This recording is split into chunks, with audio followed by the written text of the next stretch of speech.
work at Health Promotion at NHS Orkney. We've put together this short film to help you understand the process of cervical screening, or as we used to know it, the smear test. Cervical screening is not a test for cancer. It is actually a test to identify abnormal cells in your cervix.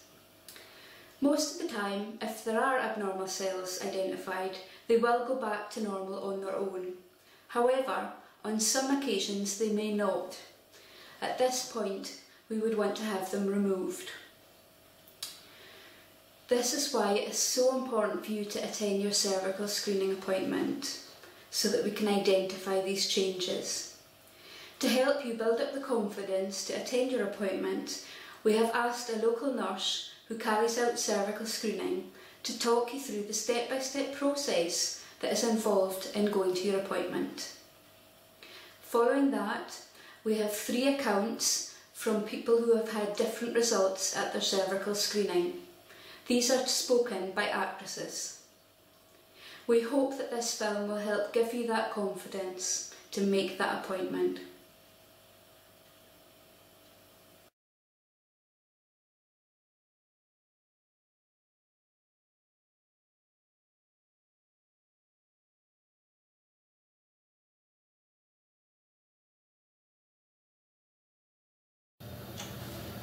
Hello, my name is Louise. I'm a practice nurse. You will get a letter inviting you for a 3-yearly cervical screening test, and I am one of the members of staff that you would meet if you came to this practice. When you come in to see me, you'll be taken into a consulting room, and then we would ask you to have a seat and we would ask you a few questions. Some of the first questions that you would be asked is perhaps, did you have any problems getting your last screening test? When was your last period? And then there'll be an opportunity for you to ask me some questions back.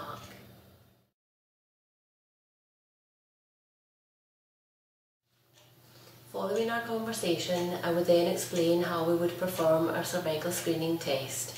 You'll be taken into a room very similar to this, and we will be sitting here at the desk, and there'll be a separate area over there where there's a bed, a blanket to pull over yourself, and a screen to go round for privacy.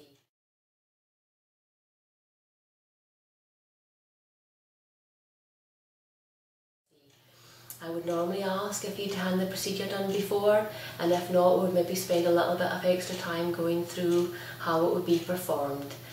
The easiest way to explain it would be to say I would ask you to go behind the screen, I would pull it, and then I would ask you just to take off your lower half garments, set them on the chair or the stool next to your bed, and then when you're comfortable, ask you to lie on the bed with a blanket over yourself.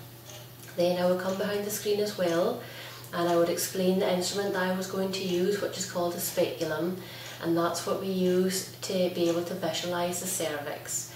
It's a small plastic or metal instrument that will pop into the vaginal canal, and we open it slightly to view the cervix, and then when we're happy with the view that we get, we take a small sample using a little brush, and then those cells that are obtained on that brush are sent away for testing, and that's how the test is taken.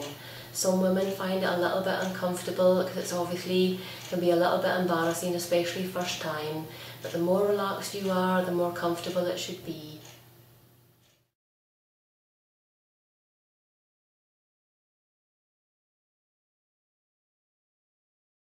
Following your cervical screening test, the member of staff should explain to you that your sample will be sent away for testing. This takes approximately 4 weeks at the moment.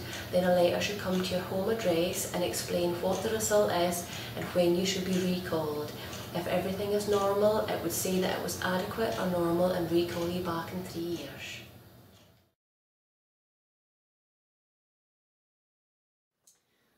I don't know why I always put it off, but I do. So I end up getting a few reminders in the post.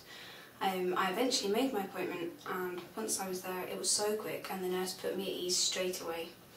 I only had to wait 2 weeks for the results to come back, and when they did, they were normal. So now I don't have to go back again until I'm called again in 3 years, or unless anything changes.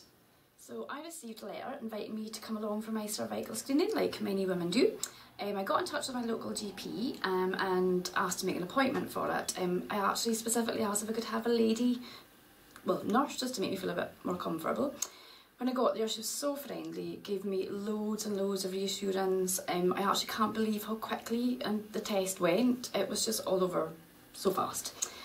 So after my test, I waited a couple of weeks and I hadn't actually received my results, so I thought I'd get in touch with the GP and ask if they had come back in. They then explained to me that the results had actually come back inadequate and that I would need to go back for another repeat test because, well, the first ones hadn't actually been read properly. They then explained that this can often happen because not enough cells are collected and cells maybe can't often be seen clear enough, or there may be an infection present. So I was reassured and just advised to make another appointment as soon as I could, and I can come back and give another sample. I attended for my smear test and then got my letter back which said that my cells were abnormal. I had to go to ARI for regular checkups and eventually a biopsy. The process was a bit scary at times, and I wish I'd gone to my GP who could have explained everything. I really think that would have helped. I had to go for regular checkups for a while, and towards the end I was even able to get some of these checks in here in Orkney, but I'm back to 3 yearly normal checkups now. I have abnormal cells, and because of this I'll always make sure I go to my smear appointments. I was lucky in the fact that although my cells are abnormal, they weren't cancerous, but this doesn't mean they won't turn cancerous. If I miss my smears, I might develop cancerous cells and let them continue to a point where they aren't so easily treated. It's not a risk I'm willing to take.